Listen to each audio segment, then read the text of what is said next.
دو چیزیں آپ کے ساتھ شیئر کرنے جا رہا ہوں جو کہ سمجھیے گا اور دیکھیے گا، کیونکہ جو مسٹیک آج ہوئی ہے ہمارے سے وہ مسٹیک آپ سے نہ ہو. صحیح ہے.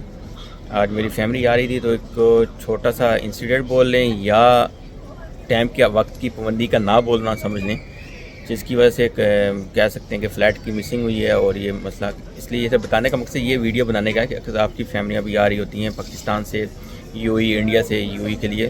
تو ایک تو سب سے پہلے تو بڑی ہم نے آج حماقت کی ہے یا غلطی کی ہے کہ 3 گھنٹے پہلے ہماری فیملی وہاں پہ نہیں پہنچی ہے، تقریباً 2 گھنٹے پہلے وہاں پہ پہنچی ہے. لیکن 2 گھنٹے پہنچنے کے باوجود بھی جب وہاں پہ چیک ان کاؤنٹر پہ پہنچی ہے تو کہتے ہیں جی کاؤنٹر آلریڈی کلوز ہو چکا ہے، یعنی کہ ان سے آگے والے سب کی ووٹنگ ہو گئی ہے، وہ لائن میں لگی ہوئی ہے. جب ان کا نمبر آتا ہے تو وہ کہتے ہیں جی سوری معذرت ہی ہم آپ کی ووٹنگ نہیں کریں گے.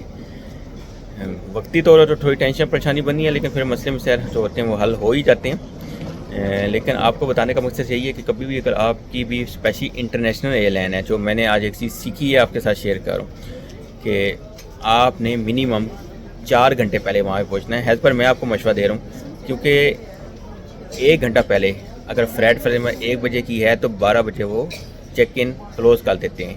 1 گھنٹہ پہلے چیک ان کلوز ہوتی ہے. صحیح ہے. جو چیز میرے سامنے ہی آ جائی ہے، میرے فرسٹ ٹائم میرا یہ ایکسپیرینس ہوا اور میں آپ کے ساتھ شیئر کروں.